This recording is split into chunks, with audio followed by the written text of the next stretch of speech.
Hello hi, എല്ലാവർക്കും നമ്മുടെ ചാനലിലേക്ക് സ്വാഗതം. വിയറ്റ്നാം യാത്രയിലെ ആദ്യ ദിവസത്തെ വ്ളോഗാണിത്. മസ്കറ്റിൽ നിന്നും ഡയറക്റ്റ് ഫ്ലൈറ്റ് ഇല്ലാത്തത് കൊണ്ട് തന്നെ നമ്മൾ ഹൈദരാബാദ് വഴിയാണ് യാത്ര ചെയ്തത്. അതും ബഡ്ജറ്റ് ഫ്രണ്ട്ലി ആയിട്ടുള്ള ഒരു യാത്ര കൂടിയാണിത്. എങ്ങനെയാണ് നമ്മൾ ബഡ്ജറ്റ് ഫ്രണ്ട്ലി ആയിട്ട് വിയറ്റ്നാമിലേക്ക് യാത്ര ചെയ്തതെന്നൊക്കെ വരും ദിവസങ്ങളിലെ വ്ളോഗുകളിലൂടെയും മറ്റുമായിട്ട് നമ്മൾ പറയുന്നതാണ്. അതുകൊണ്ട് തന്നെ വ്ളോഗുകളെല്ലാം തന്നെ കണ്ടിന്യൂസ് ആയിട്ട് കാണാൻ ശ്രമിക്കുമെന്ന് വിചാരിക്കുന്നു. മസ്കറ്റിൽ നിന്നും നമ്മൾ ഹൈദരാബാദിലേക്ക് എത്തുകയും ഹൈദരാബാദിൽ നിന്നും വിയറ്റ്നാമിലേക്ക് പോവുകയാണ് ചെയ്തത്. വിയറ്റ്നാമിലെ ഹോച്ചിമിൻ സിറ്റിയിലേക്കാണ് നമ്മൾ ആദ്യം എത്തിയത്. ഹോച്ചിമിൻ സിറ്റിയിൽ നിന്നുമാണ് നമ്മുടെ റിട്ടേൺ ഫ്ലൈറ്റ്. അതുകൊണ്ട് തന്നെ നമ്മൾ അവസാനത്തെ ദിവസങ്ങളിലാണ് ഹോച്ചിമിൻ സിറ്റി എക്സ്പ്ലോർ ചെയ്യാൻ തീരുമാനിച്ചിരിക്കുന്നത്. ഹോച്ചിമിൻ സിറ്റിയിൽ നിന്ന് നമ്മൾ നേരെ പോകുന്നത് ഹനോയിലേക്കാണ്. നമ്മുടെ ആദ്യത്തെ ദിവസങ്ങളിലെ വ്ളോഗുകൾ നിങ്ങൾക്ക് ഹനോയിയുടെയാണ് കാണാൻ സാധിക്കുക. ഇന്ത്യക്കാർക്ക് വിയറ്റ്നാമിലേക്ക് പ്രവേശിക്കണമെന്നുണ്ടെങ്കിൽ വിസ എടുക്കേണ്ടതുണ്ട്. നമ്മൾ വിയറ്റ്നാമിൻ്റെ ഒഫീഷ്യൽ സൈറ്റിൽ നിന്നുമാണ് വിസ എടുത്തത്.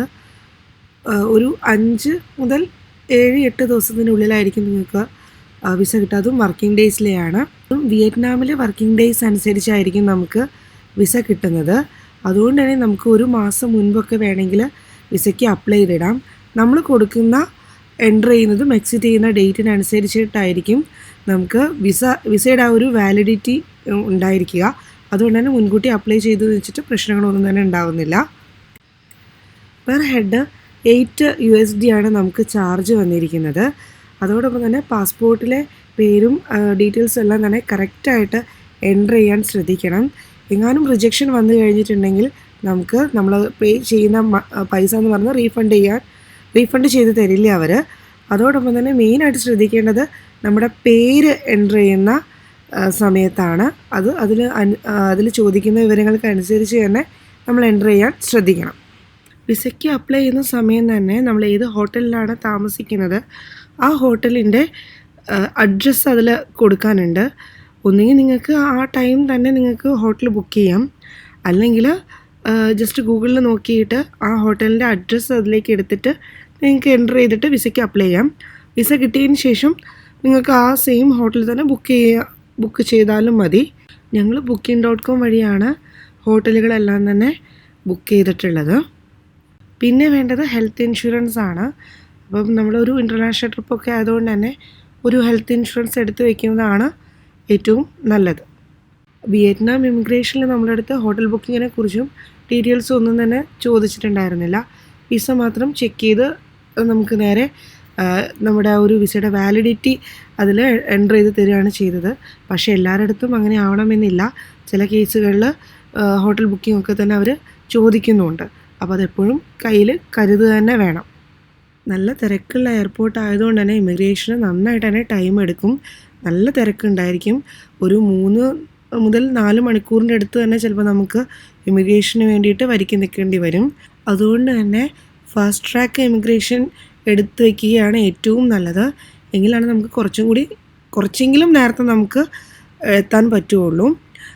അതുമല്ല നമ്മൾ ഇനിയിപ്പോൾ കണക്റ്റിംഗ് ഫ്ലൈറ്റൊക്കെ ആണെന്നുണ്ടെങ്കിൽ കൂടി നിങ്ങൾക്ക് ചിലപ്പം പ്രിയോറിറ്റി ചെക്കിങ്ങും ചിലപ്പോൾ എടുക്കേണ്ടി വരും.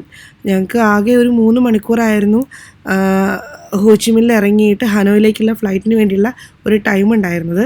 അതുതന്നെ ഫ്ലൈറ്റ് കുറച്ച് ഡിലേയും ആയിരുന്നു, നല്ല തിരക്കുമായിരുന്നു. അതുകൊണ്ട് ഈ ഫാസ്റ്റ് ട്രാക്ക് എടുത്തുകൊണ്ട് നമുക്കൊരു അരമണിക്കൂർ മുമ്പ് നമുക്ക് ചെക്കിങ്ങും എല്ലാം കഴിഞ്ഞ് ഹനോയിലേക്കുള്ള ഫ്ലൈറ്റിൻ്റെ അടുത്ത് എത്താൻ പറ്റി എന്നതാണ്. അതുകൊണ്ട് ഇത്തരത്തിലുള്ള കാര്യങ്ങൾ നന്നായിട്ട് തന്നെ ശ്രദ്ധിക്കേണ്ടി വരും. ഹോച്ചിമിനിൽ ഇറങ്ങിയിട്ട് ഹനോയിലേക്ക് പോകുന്നവരാണെങ്കിൽ നമുക്ക് ഇൻ്റർനാഷണൽ ടെർമിനലിൽ നിന്നും ഡൊമസ്റ്റിക്കിലേക്ക് കുറച്ച് നടക്കാനുണ്ട്. ഒരു 20 മിനിറ്റിൻ്റെ അടുത്ത് തന്നെ നമുക്ക് നടക്കാനുണ്ടാവും. അങ്ങനെയാണെങ്കിൽ നമ്മൾ ഇൻ്റർനാഷണലിൽ ഇറങ്ങി നമ്മുടെ ബാഗേജ് കളക്ട് ചെയ്ത് ഇമിഗ്രേഷൻ കഴിഞ്ഞ് പിന്നീട് അത് ഡൊമസ്റ്റിക്കിലെത്തി അവിടെ നിന്ന് വീണ്ടും ചെക്ക് ഇൻ ചെയ്ത് നമുക്ക് പോകാൻ വേണ്ടിയിട്ട്. അപ്പോൾ അതുകൊണ്ട് തന്നെ അവിടെ കുറച്ചൊരു ടൈം എടുക്കുന്ന ഒരു കാര്യമാണ്. അപ്പോൾ ഒന്നെങ്കിൽ കുറച്ച് ടൈം ഒരു 4-5 അവറെങ്കിലും നിങ്ങൾക്ക് ഈ ഒരു ഇൻ്റർനാഷണലിൽ നിന്നും ഡൊമസ്റ്റിക്കിലേക്കുള്ള ഒരു ഫ്ലൈയിങ്ങിനുള്ള ഒരു ടൈം നിങ്ങൾ മുൻകൂട്ടി എടുക്കണം. അല്ലെങ്കിൽ ഇതുപോലെ ഒന്നെങ്കിൽ ഫാസ്റ്റ് ട്രാക്ക് എടുക്കണം. അപ്പോൾ ഇത്തരത്തിലുള്ള ഫെസിലിറ്റീസൊക്കെ തന്നെ മുൻകൂട്ടി നിങ്ങൾ നന്നായിട്ട് തന്നെ ടിക്കറ്റ് എടുക്കുന്ന സമയത്ത് ശ്രദ്ധിച്ചിട്ട് വേണം ചെയ്യാൻ വേണ്ടിയിട്ട്. വിയറ്റ്നാമിലേക്കുള്ള ത്രൂ ഔട്ട് ഒരുവിധം എല്ലാ ഫ്ലൈറ്റുകളും നമ്മൾ എടുത്തിരിക്കുന്നത് വിയറ്റ്ജെറ്റാണ്. അതിൻ്റെ മെയിൻ ഒരു ഉദ്ദേശം എന്ന് പറയുന്നത് ബഡ്ജറ്റ് ഫ്രണ്ട്ലി ആക്കാൻ വേണ്ടി തന്നെയാണ്. ഹനോയിൽ നമ്മൾ റൂം എടുത്തിരിക്കുന്നത് ഓൾഡ് ക്വാർട്ടർ 1-ലാണ്. ഇതിനടുത്താണ് ഹനോയിലെ ഒരുവിധം ഐറ്റിനറീസ് എല്ലാം തന്നെ ഉള്ളത്. അതും നമുക്ക് വോക്കബിൾ ഡിസ്റ്റൻസ് മാത്രമേ ഉള്ളൂ. അപ്പോൾ അതുകൊണ്ട് മെയിൻ അത് തന്നെയായിരുന്നു നമ്മുടെ ഉദ്ദേശവും. ഗോൾഡൻ റോസ് പ്രീമിയം ഹോട്ടലിലാണ് നമ്മൾ റൂം എടുത്തിരിക്കുന്നത്. 3 ദിവസമാണ് നമ്മളിവിടെ സ്റ്റേ ചെയ്യുന്നത്. നമ്മൾ booking.com വഴിയാണ് റൂം ബുക്ക് ചെയ്തതെന്നുണ്ടെങ്കിൽ കൂടി നമുക്ക് അവിടെ എത്തിയ സമയത്ത് അവർ ഫ്രീ ആയിട്ട് തന്നെ അപ്ഗ്രേഡ് ചെയ്ത് തരികയും ചെയ്തു. നമ്മൾ ഫാമിലി ഡീലക്സ് റൂമാണ് ബുക്ക് ചെയ്തത്. പക്ഷേ ഇവിടെ എത്തിയ സമയത്ത് അവരത് സ്വീറ്റ് റൂം വിത്ത് ബാൽക്കണിയുടെ സ്വീറ്റ് റൂമിലോട്ടേക്ക് നമുക്ക് അപ്ഗ്രേഡ് ചെയ്ത് തന്നു. ഈ ഹോട്ടലിലാണ് റൂം എടുക്കുന്നതെന്നുണ്ടെങ്കിൽ നിങ്ങൾ ഈ സ്വീറ്റ് റൂം തന്നെ എടുക്കുകയാണ് നല്ലത്. നിങ്ങൾ മുന്നേ ബുക്ക് ചെയ്ത റൂം അവർ കാണിച്ചു തരികയൊക്കെ ചെയ്തു. അതിന് വിൻഡോസ് ഒന്നും തന്നെ ഇല്ല. നമുക്ക് ആകെ അങ്ങ് ഒരു ഇരുട്ടിൽ പെട്ടൊരവസ്ഥയായിരിക്കും. ലൈറ്റ് ഇല്ലാത്തതിൻ്റെ പ്രശ്നമല്ല, ഇതുപോലെ ജനവാതിലും ഒന്നുമില്ല, അതുകൊണ്ടാണ്. പക്ഷേ ഇത് നല്ല വലിയ റൂമാണ്. ബാൽക്കണി ഉള്ളതുകൊണ്ട് തന്നെ നല്ല ലൈറ്റും കാര്യങ്ങളും ഒക്കെ തന്നെ ഉണ്ട്. അതിൻ്റെ കൂടെ ഇതിലെ ബാത്റൂം ആണെങ്കിൽ ഭയങ്കര ഡിഫറെൻ്റാണ്.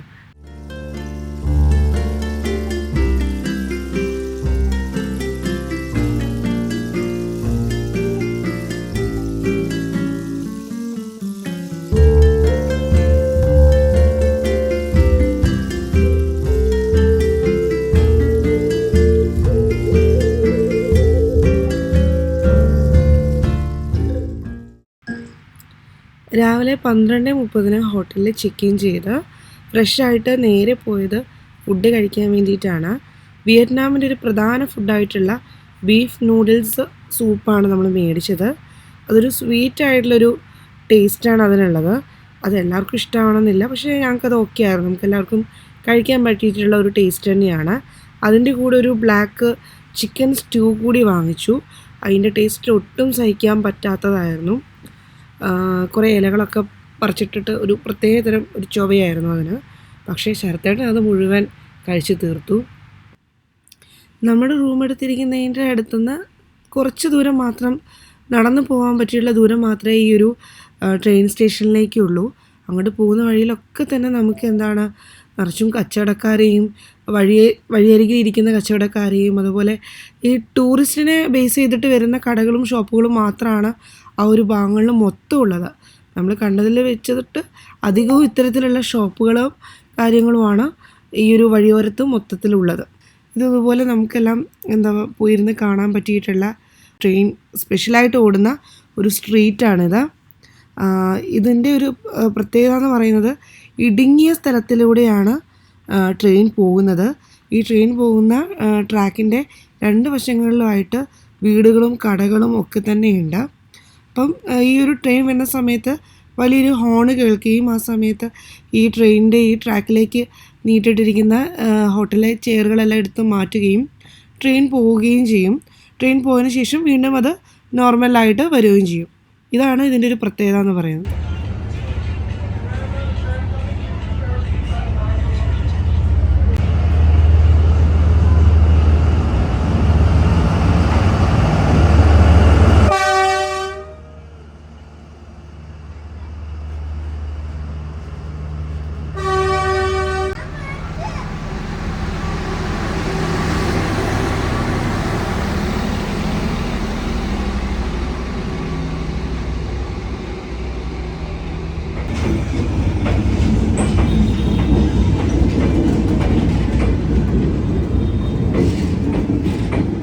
പിന്നീട് ഞങ്ങൾ പോയത് സിറ്റി സെൻറ്ററിൽ സ്ഥിതി ചെയ്യുന്ന ഹുവാൻ കിയം തടാകം കാണാൻ വേണ്ടിയിട്ടാണ്.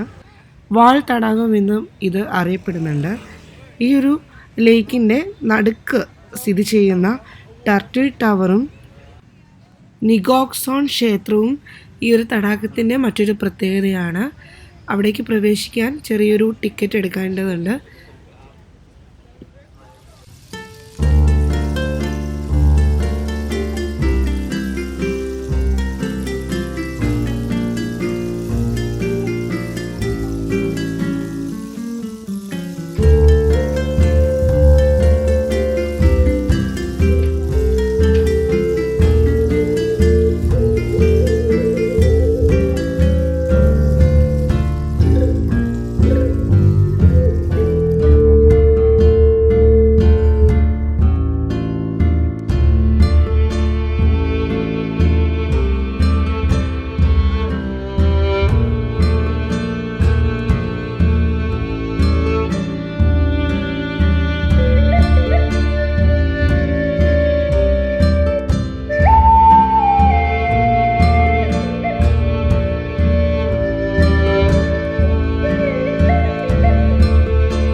അതുപോലെ വഴിയരികിലെല്ലാം തന്നെ ഇടയ്ക്കിടയ്ക്ക് നമുക്കിതുപോലെ ഡ്രിങ്കിങ് വാട്ടറിൻ്റെ ഒരു ഫെസിലിറ്റി, പൈപ്പ് തുറന്ന് നമുക്ക് കപ്പൊന്നും ഉണ്ടാവില്ല, ആ വെള്ളം വരുന്നതിനനുസരിച്ച് വെച്ച് വെള്ളം കുടിക്കുന്ന രീതിയിലുള്ള അതുപോലെയുള്ള സംഭവങ്ങളും നമുക്കിവിടെ കാണാൻ പറ്റും.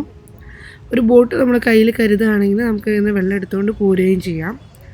അത് കഴിഞ്ഞ് നമ്മൾ നേരെ പോകുന്നത് BS സ്ട്രീറ്റിലേക്കാണ്. പിന്നെ ഇതുപോലെ കാണുന്നൊരു ചെയറുകൾ അവിടുത്തെ വേറൊരു പ്രത്യേകതയാണ്. നമുക്കൊക്കെ അതിൽ ഇരിക്കാൻ പറ്റുമെന്ന കാര്യം ഇച്ചിരി കൺഫ്യൂഷനാണ്. അവിടെ ഉള്ളവരൊക്കെ തന്നെ കുറച്ചൊരു ഹൈറ്റ് കുറഞ്ഞവരൊക്കെ ആയതുകൊണ്ടും അവർക്ക് സിമ്പിളായിട്ട് അതിലിരിക്കാം. അവർ ഈ വഴിയിൽ വെച്ച് വിൽക്കുന്ന ആൾക്കാരൊക്കെ ഉണ്ടല്ലോ, അവരെല്ലാം തന്നെ അത്തരത്തിലുള്ള ചെയറിൽ ഇരുന്നിട്ടാണ് കച്ചവടം നടത്തുന്നതെല്ലാം. അത് കഴിഞ്ഞ് നമ്മൾ നേരെ BS സ്ട്രീറ്റിലോട്ടേക്ക് പോയി. പക്ഷേ നമ്മൾ പോയ സമയം അത്ര കറക്റ്റായിട്ടുണ്ടായിരുന്നില്ല. നമ്മളൊരു 7 മണി ആ ഒരു ടൈമിലാണ് അവിടെ എത്തുന്നത്. ഒരു 9 മണിക്ക് ശേഷമാണ് ആ ഒരു സ്ട്രീറ്റൊക്കെ തന്നെ ഫുള്ളായിട്ട് ലൈവായി തുടങ്ങുന്നത്. നമ്മൾ പോയ സമയത്ത് കടകളൊക്കെ ഇങ്ങനെ ഓപ്പൺ ചെയ്ത് വരുന്നേ ഉള്ളൂ. എങ്കിലും നല്ല രസമുണ്ടായിരുന്നു കാണാൻ. ഒരുപാട് ലൈറ്റുകളും കാര്യങ്ങളൊക്കെ ആയിട്ട് രസമുള്ളൊരു സ്ഥലം തന്നെയാണ്.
ഇത് കഴിഞ്ഞ് നമ്മൾ നേരെ ഇനി റൂമിലേക്കാണ് പോയത്.